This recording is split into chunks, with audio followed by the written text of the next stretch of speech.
Imagine you're having the most vivid dream you've ever had. Everything looks and feels so real. Then the dream takes a little turn down a slightly naughty path. All of a sudden, you experience a pleasurable yet unfamiliar sensation. There's a feeling of tension followed by a release. This release is powerful enough to wake most guys up from their dream. So what the hell just happened? Well, you've just had a wet dream. But what exactly is it? To put it simply, a wet dream is when you ejaculate semen or the fluid containing sperm during your sleep. It's known by a few other names as well. The more formal medical term is nocturnal emission, but a wet dream can also be described as a sleep orgasm as well. While the feeling is strong enough to jolt some guys awake, many guys sleep right through it, only noticing the sticky residue left on their pajamas or bed sheets in the morning. Why do they happen? As puberty ramps up, the male hormone testosterone is released in high concentrations in the bloodstream. While we sleep, our genitals are hypersensitive as they receive more blood flow than usual. This means that any friction with underwear or bed linen is felt a lot more while we sleep. Any slight tossing, turning, or repositioning in bed can cause some unintended arousal. Added to this, our dreams can suddenly venture into the more adult-themed variety, and the arousal builds even further. But it's not just a reaction to sexy dreams and satin boxer shorts. The body actually uses nocturnal emissions to help reduce excess semen, clearing out the older sperm to help with the natural formation of new, healthy sperm in the body. How common are wet dreams? Nearly all teenage boys will experience at least one wet dream as they go through puberty. It's a sign of healthy sexual function, and despite many urban myths, it doesn't mean you're dirty or immoral or sleazy. In fact, it's quite the opposite. And while wet dreams mostly occur throughout puberty and through your teenage years, it's not uncommon for nocturnal emissions to continue into adulthood, although not as frequent. Despite how common they are for teenage boys, it's also important to recognize that no two people are the same. Some boys might have a few, while others might have a lot. There are some people who have wet dreams as teenagers but not as adults. Some people don't experience them at all. At the end of the day, dreams are super personal, individual experiences that are different for everyone. Are wet dreams always caused by erotic dreams?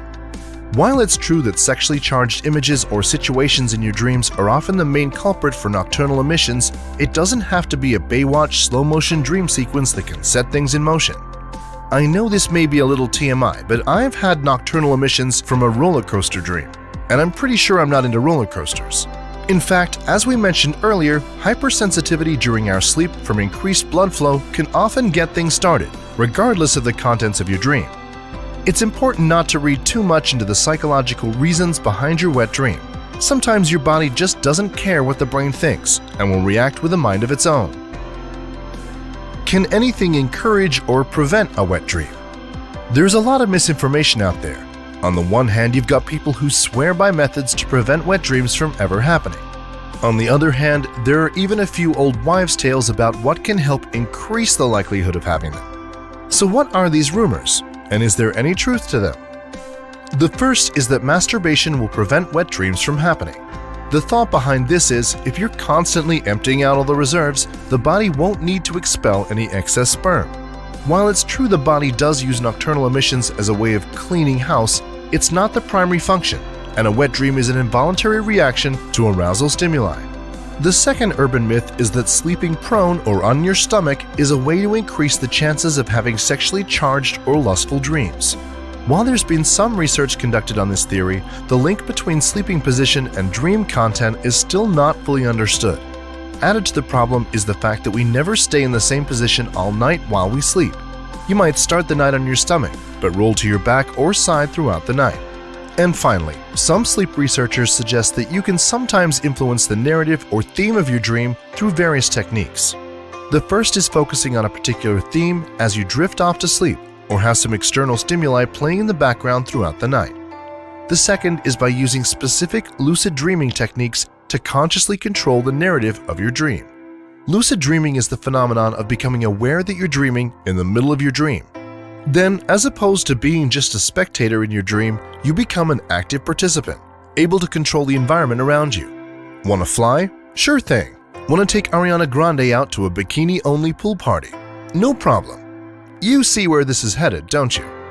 If you can control the content or direction of your dreams, there's no reason you can't explore the wildest and most secretive of your fantasies in the safety of your own head. Why do boys have all the fun? Even though this is a video for the boys, there's no doubt that some curious girls are watching too. You might be pleased to know that it's not just boys that have orgasms in their sleep. Girls can have wet dreams too. In research conducted in 1953, a study found that almost 40% of women had experienced a nocturnal orgasm throughout their life, 85% of which had done so before their 21st birthday.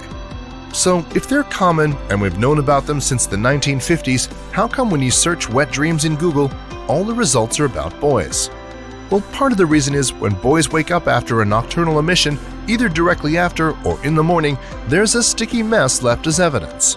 While girls produce fluids while being aroused, it's generally nowhere near the volume of a guy's. So this means women can potentially be having wet dreams, sleeping right through them, and forgetting all about them in the morning. The perfect crime. What is and isn't normal? While wet dreams are a completely natural occurrence, there may be some things that could be clues to other conditions you may be experiencing. If you're worried that you're having too many wet dreams, consider chatting with your family doctor to rule out any medical issues that may be contributing to them. Likewise, if the dreams that are triggering these nocturnal emissions are particularly dark or traumatic, your doctor may refer you to a counselor who can help you discover the root of the dysfunction. And lastly, frequent wet dreams don't have a sinister connotation. It doesn't mean you aren't masturbating enough or aren't sexually active. It has nothing to do with how you feel about your boyfriend or girlfriend. As we said before, sometimes downstairs has a mind of its own, and the trick is to not take every decision it makes personally. That's it for today's video. We hope you learned more about that sticky situation we call a wet dream. If you found this